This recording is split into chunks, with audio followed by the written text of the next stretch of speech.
Welcome back दोस्तों, स्वागत है आपके अपने channel English speaking by Ayush पर। और यहाँ पर मैं हमेशा आपको सिखाता हूँ इंग्लिश के कुछ ऐसे बेसिक रूल्स जिनसे आप इंग्लिश बोल सकते हैं। जी हाँ दोस्तों, हमने इंग्लिश स्पीकिंग के बेसिक कोर्स को शुरू किया था जिसमें मैंने काफी रूल्स आपको बताए थे और डेली यूज में आप कैसे इंग्लिश बोल सकते हैं।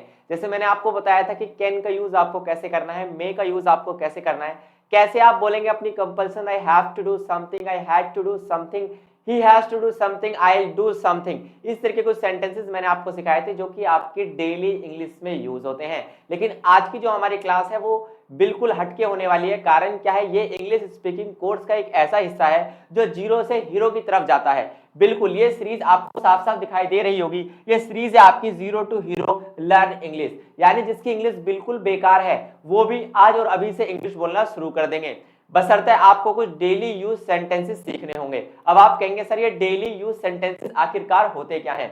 आप देखो, daily use sentences, daily use sentences का मतलब ये है कुछ ऐसे सेंटेंस, कुछ ऐसे वाक्य जो हम सुबह से लेकर शाम तक बोल रहे होते हैं, लेकिन उनके पीछे कोई ग्रामेटिकल रूल्स नहीं होता। कई बार क्या होता, हमें इन सेंटेंसेस को रटना ही पड़ता है। अगर ये सेंटेंसेस एक बार हमारी टंग पे चढ़ जाते हैं तो ये सेंटेंसेस हमें याद हो जाते हैं। और अगर ये सेंटेंस हमें याद हो गए तो जब भी डेली लाइफ में आपको इस तरीके की बातें बोलनी पड़ेंगी तो ये सेंटेंस आपकी टंग पर बिना सोचे ही आ जाएंगे दोस्तों। तो चलिए एक एक सेंटेंस को करते हैं शुरू और एक एक सेंटेंस का कंटेक्स्ट समझने की कोशिश करते हैं कि यहाँ पर मैं आपको कराने वाला हूँ 20 डेली सेंटेंसेस और ये मैं आपको इन द क्लास ही रटवा दूंगा दोस्तों। और ये भी मैं आपको बताऊंगा कि कौन सा सेंटेंस कहाँ यूज होगा। तो चलिए क्लास को करते हैं शुरू। उम्मीद है क्लास आपको वास्तव में पसंद आएगी। अगर आपको वास्तव में पसंद आए तो जो लोग इंग्लिश सीखना चाहते हैं वहां तक आप इस क्लास को जरूर शेयर करें। चलिए शुरू करते हैं क्लास को। देखिए दोस्तों, तो ये है आपके कुछ डेली यूज सेंटेंसेस। सुबह से शाम तक हम इन सेंटेंसेस को बोल रहे होते हैं लेकिन हम इन्हें बना नहीं पाते। कहानी अगर बात करें, अगर हम कारण क्या है, दो कारण क्या है दोस्तों, केवल दो। पहला, हमारी इंग्लिश थोड़ी सी कमजोर होती है और दूसरा, कई बार इन सेंटेंसेस को बनाने में हमें भले ही पूरी ग्रामर आती हो, हमें हेजिटेशन होती है, हमसे ये सेंटेंसेस नहीं बनते क्योंकि ये सेंटेंस के स्ट्रक्चर्स ही ऐसे होते हैं। कई बार सेंटेंस कुछ और होता है और उसका सेंस कुछ और निकल रहा होता है। इंग्लिश लैंग्वेज ही ऐसी है, ये सेंस पर बेस होती है, समझ पर बेस ये लैंग्वेज होती है दोस्तों। डन, इतनी बात अगर आपको क्लियर हो गई हो तो हम कहानी को करते हैं शुरू। पहला सेंटेंस आपके सामने आपको साफ साफ दिखाई दे ही रहा होगा, अपने कपड़े बदल लो। आप कहोगे सर अपने कपड़े बदल लो, है ना, तो इसका मतलब क्या है? इसका मतलब देखने की कोशिश कीजिए आप, है ना। जैसे फॉर एग्जांपल मैंने पहला सेंटेंस यहाँ आपके लिए क्या लिया है, मैंने आपके लिए लिया है अपने कपड़े बदल लो। अब जब आप घर में होते हो, जब आप अपने घर में होते हो, फॉर एग्जांपल आप कॉलेज से आए, आप स्कूल से आए, है ना, आते ही आपकी मम्मी आपसे क्या कहती है, अपने कपड़े बदल ले भाई, अपने कपड़े बदल लो, है ना। तो अपने कपड़े बदल लो, इसे आप कैसे बनाएंगे? साफ साफ मैंने आपके लिख रखा है, इस सेंटेंस को आपको एज इट इज अपने टंग पे लेके आना है। Change your cloth, change your cloth. अब आज से अभी से जब भी आप किसी को सेंटेंस बोलेंगे कि अपने कपड़े बदल लो तो आप हिंदी नहीं इंग्लिश में बोलेंगे चेंज योर क्लॉथ। बिल्कुल सिंपल ये सेंटेंस है, अपने कपड़े बदल लो यानी कि चेंज योर क्लॉथ। अगले अगर बात करें हम, फालतू बात मत करो, फालतू बात मत करो। जब भी हमारी किसी से लड़ाई हो जाती है दोस्तों तो हम यही सेंटेंस बोल रहे होते हैं कि फालतू बात मत करो मुझसे, है ना। तो इसका सेंस क्या बनेगा? Don't talk nonsense. नॉनसेंस का मतलब क्या होता है? फालतू। नॉनसेंस का मतलब क्या होता है? फालतू। अब डोंट का मतलब क्या होता है? डू नॉट का मतलब क्या होता है? इसे आप डोंट भी कह सकते हैं। क्या कह सकते हैं? डोंट। डू नॉट का मतलब क्या होता है? मत करो। टॉक यानी बात और कैसी? फालतू। तो फालतू बात मत करो, डोंट टॉक नॉनसेंस। जब भी आपका दोस्त फालतू की बात करे तो अब आप उससे क्या कहेंगे? भाई डोंट टॉक नॉनसेंस। और अगर उसे आप कहना चाहते हो अपने कपड़े बदल लो तो you will say change your cloth. तो वन डे से आप इंग्लिश यहीं से शुरू करेंगे अपनी। Don't take me wrong, don't take me wrong, मुझे गलत मत समझो। कई बार ऐसा होता है प्यार मोहब्बत में मिसअंडरस्टैंडिंग हो ही जाती है जिससे ब्रेकअप तक तुम्हारी बात पहुंच जाती है। तो आपको ये सेंटेंस इंग्लिश में बोल देना है, डोंट टेक मी रॉन्ग, मुझे गलत मत समझो, मैं कुछ और समझाना चाहता हूं, मैं कुछ और समझाना चाहता हूं, मुझे गलत मत समझो, डोंट टेक मी रॉन्ग। तो एज इट इज आपको इस सेंटेंस को क्या कर लेना है दोस्तों? याद कर लेना। और ये पीडीएफ आपको हमारे टेलीग्राम चैनल पर फ्री ऑफ कॉस्ट मिल जाएगी डेली यूज सेंटेंसेस की। इनकी आपको करनी है दबाकर प्रैक्टिस।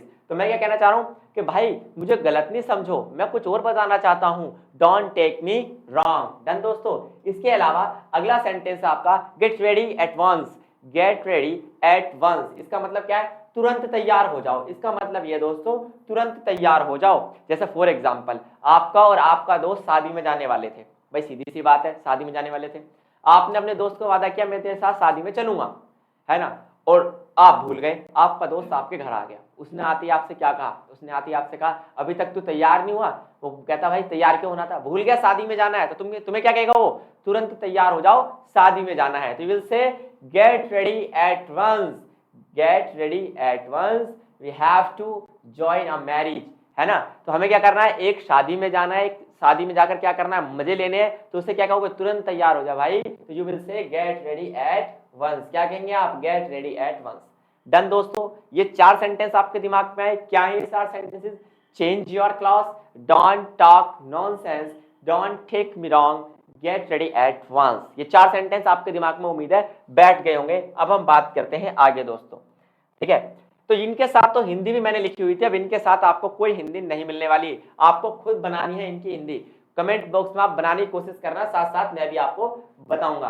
पहला सेंटेंस पकड़ो, give up bad habits, give up bad habits. अब आप कहोगे सर गिव अप का मतलब क्या होता है? बस ये बता दो। बैड हैबिट्स का तो हमें मतलब पता ही है, बैड हैबिट्स मतलब बुरी आदतें, और गिव अप का मतलब होता है छोड़ना। तो इसका सेंटेंस क्या बना आप बताओ? इसका सेंटेंस बना बुरी आदतें छोड़ दो। जैसे आप अपने दोस्त को सजेस्ट कर रहे हैं, आप उसे कहना चाह रहे हैं भाई बुरी आदतें छोड़ दे, give up bad habits. Bad habits को क्या कर दो? छोड़ दो। अब आप कहोगे सर बैड हैबिट्स क्या होती हैं? स्मोकिंग, ड्रिंकिंग, एब्यूजिंग, है ना, ये सब क्या है? हमारी बैड हैबिट्स है। किसी को गाली देना, बीड़ी सिगरेट पीना, और आज के समय सबसे बड़ी बैड हैबिट क्या है? टीजिंग द गर्ल्स, लड़कियां छेड़ना। तो give up the bad habits, you will से गिव अप बैड हैबिट्स, बुरी आदतें। हैबिट्स मतलब आदतें, और बैड मतलब बुरी, और गिव अप मतलब छोड़ दो। गिव अप बैड हैबिट्स, बुरी आदतें छोड़ दो। अगला है it's got dark, it's got dark. अब देखो इट्स गॉट का मतलब क्या? हो गया है, और डार्क का मतलब क्या होता है दोस्तों? अंधेरा। डार्क का मतलब क्या होता है? अंधेरा।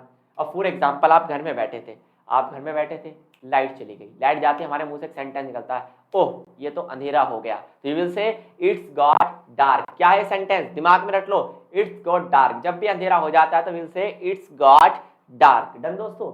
नेक्स्ट है आपका keep the fire on. Keep जो वर्ड होता है, इसका सेंस हमेशा ये होता है किसी चीज को कंटिन्यू रखना। किसी चीज को क्या रखना दोस्तों? किसी भी चीज को कंटिन्यू रखना क्या कहलाता है? हमारा कीप। तो इसमें क्या है? Keep the fire on. Keep the fire on का मतलब क्या है? यहाँ पर कीप द फायर ऑन का मतलब यह है कि अगर आग जली हुई है तो उसे जली रहने दो। जैसे ठंड का माहौल है और आप 4 दोस्त बैठ के क्या कर रहे थे? हाथ तेप रहे थे आग पे, है ना। 3 दोस्त उठ के चले गए, तो आपका भी मन करा मैं भी चला जाऊं, लेकिन मम्मा ने कहा, तुम्हारी मम्मा ने कहा कि नहीं, जब तुम सारे जा रहे हो तो इस आग को बुझा दो। लेकिन आप कहना चाहते हो कि नहीं, आग को जली रहने दो। अब ये सेंटेंस अगर आप ट्रांसलेट करने की कोशिश करेंगे तो आपसे नहीं हो पाएगा, लेकिन इसलिए हम इसे रट लें अगर, तो हमेशा ये सेंटेंस हमसे बन पाएगा। यू विल से कीप द फायर ऑन, आग को जली रहने दो। Next one is listen carefully. देख ध्यान से सुनो। केयरफुली का मतलब क्या है? सावधानी से, ध्यान से सुनो। और लिसन मतलब सुनो भाई। तो ध्यान से सुनो। जब भी आप किसी से कहना चाहते हो ना, मुझे ध्यान से सुनो, लिसन टू मी केयरफुली, ध्यान से सुनो, लिसन केयरफुली। जैसे मैं आपको इंग्लिश सिखा रहा हूं तो I will say listen carefully to me, है ना, या फिर listen to me carefully. Done दोस्तों, इसका मतलब होता है ध्यान से सुनो। नेक्स्ट होता है आपका who am I to you. हम आपके है कौन, है ना, हम आपके है कौन, है ना। Who am I to you, मैं आपका कौन हूं, मैं आपका कौन हूं। Who am I to you, who am I to you का मतलब क्या है? मैं आपका कौन हूं। नेक्स्ट है आपका यू आर माई विटनेस, तू मेरा गवाह है। कई बार ऐसा होता है कुछ घटनाओं में हम कहते नहीं है भाई तू ही बता, तू वहां खड़ा नहीं था, तू मेरा गवाह बनेगा कि नहीं बनेगा। तो विटनेस का मतलब होता है क्या? आपका गवाह। You will say you are my witness. Witness का मतलब यहाँ पर क्या होता है? गवाह होता है, सबूत नहीं होता। याद रखिए, सबूत जो होता है वो एक नॉन लिविंग ऑब्जेक्ट होता है जिसे हम एविडेंस कहते हैं। क्या कहते हैं दोस्तों? उसे हम एविडेंस कहते हैं। लेकिन यहाँ हम बात कर रहे हैं किसकी? यहाँ हम बात कर रहे हैं किसकी? विटनेस की। और विटनेस का मतलब क्या होता है? एक शब्द आपने सुना होगा, आई विटनेस। आई विटनेस वो होता है जो घटना पर मौजूद था, एक ऐसा गवाह। तो यू आर माई विटनेस, तुम मेरे गवाह हो। Next one is how changed you are, तुम कितने बदल गए हो। भाई देखो, सबसे ज्यादा यही सेंटेंस आजकल लड़का लड़की, मैं तो लड़का लड़की खैर नहीं कहता, लुड़का लुड़की जो होते हैं, है ना, जो प्यार मोहब्बत के झांसे में पड़ जाते हैं, तो बीच बीच में वो एक दूसरे को ये सेंटेंस जरूर बोल रहे होते हैं कि यार तुम कितना बदल गए हो।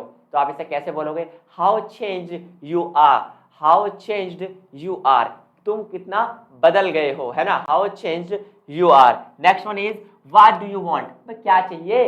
व्हाट डू यू वांट का मतलब क्या होता है, अबे चाहिए क्या। What do you want, what do you want, क्या चाहिए तेरे को। दोस्त से कहते नहीं है बस तेरे को चाहिए क्या, रोज आ जाता है सुबह मेरे सामने और शाम तक मेरा तू दिमाग चाटता रहता है ना। तो बता तो सही तुझे चाहिए क्या। यू विल से what do you want, done. तो तुझे क्या चाहिए। इस तरीके के सेंटेंस आप डेली यूज करते हैं कि नहीं करते, कमेंट बॉक्स में बता दो कि यस सर हम सुबह से शाम तक ये सेंटेंस बना रहे होते हैं लेकिन हमें इनके ग्रामेटिकल रूल्स पता नहीं होते, that's why we are not able to translate these sentences. है ना, ऐसा होता है, नॉर्मली ऐसा होता है कि हम इस तरीके के सेंटेंसेस को यूज नहीं कर पाते क्योंकि हम इन्हें ट्रांसलेट नहीं कर पाते हिंदी टू इंग्लिश। चलिए अगले सेंटेंस की तरफ हम चलते हैं। अगला सेंटेंस हमारा क्या कहता है, अगला सेंटेंस हमारा कहता है she looks like you, she looks like you. She मतलब वह, लुक्स यानी दिखती है बिल्कुल आपकी तरह। सी लुक्स लाइक यू, जैसे फॉर एग्जांपल आप किसी के घर में गए, वहां पर दो ट्विन सिस्टर हैं। अब आप कहोगे सर ट्विन का मतलब क्या होता है भाई, भाई ट्विन का मतलब होता है जुड़वा, है ना। तो कोई ट्विन सिस्टर है, आपने एक सिस्टर से कहा वो तुम्हारी बहन बिल्कुल तुम्हारे जैसी लगती है, तो तुम उनसे क्या कहोगे, सी लुक्स लाइक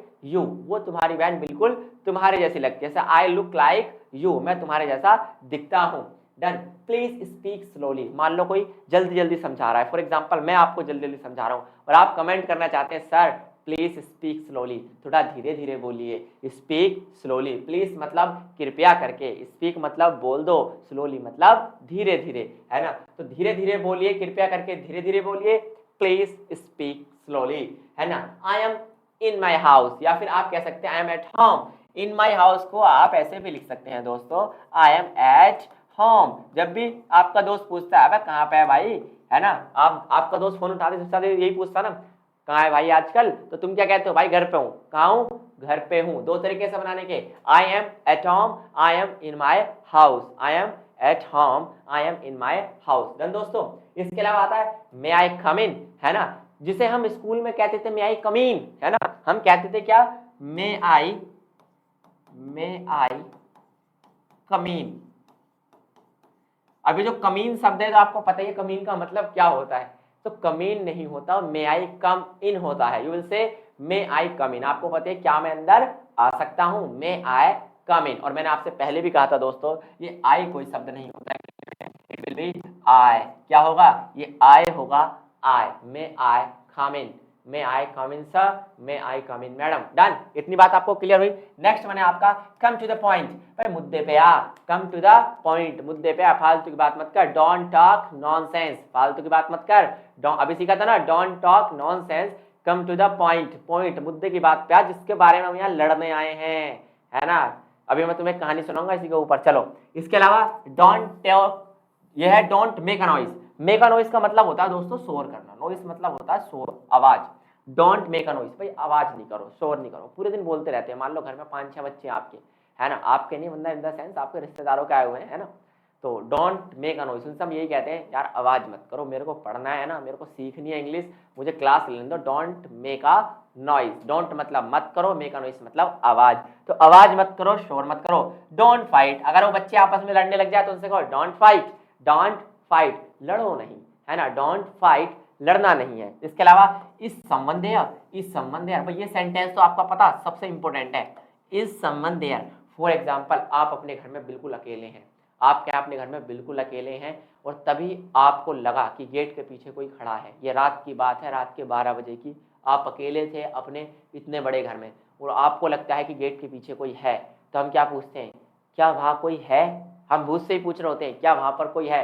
आज के बाद आप उस भूत से भी इंग्लिश में पूछेंगे is someone there, is someone there, क्या वहां कोई है, इज समवन देयर। तो उम्मीद है आपको इंग्लिश स्पीकिंग की डेली यूज सेंटेंसेस की क्लास पसंद आई होगी। अगर वास्तव में आपको पसंद आई हो और ऐसी क्लासेस आप और चाहते हैं तो चैनल को कर लीजिए सब्सक्राइब। लाइव क्लास की काफी दोस्त कहते हैं सर लाइव क्लास आप क्यों नहीं लेते, हम आपसे कन्वर्सेशन करना चाहते हैं, तो लाइव क्लास आपकी तब तक नहीं ली जाएगी जब तक हम 1K तक दोस्तों नहीं पहुंच जाते सब्सक्राइबर्स में, क्योंकि अभी अगर लाइव क्लास लेंगे तो बहुत कम लोग हमारे साथ जुड़ेंगे और कम लोग जुड़ने से टीचर भी डिमोटिवेट होता है और यूट्यूब चैनल भी डिमोटिवेट होता है। तो डिमोटिवेशन से बचने के लिए और अपने आप को मोटिवेट रखने के लिए अभी रिकॉर्डेड क्लासेस चलेंगी जब तक 1K नहीं होता। चैनल को करिए सबसे ज्यादा सब्सक्राइब और इनकी प्रैक्टिस कीजिए और हमारे टेलीग्राम चैनल को कर लीजिए ज्वाइन, ताकि आपको ऐसी PDF फ्री ऑफ कॉस्ट मिल सके। आज के लिए केवल इतना ही, थैंक यू, धन्यवाद, नमस्कार दोस्तों।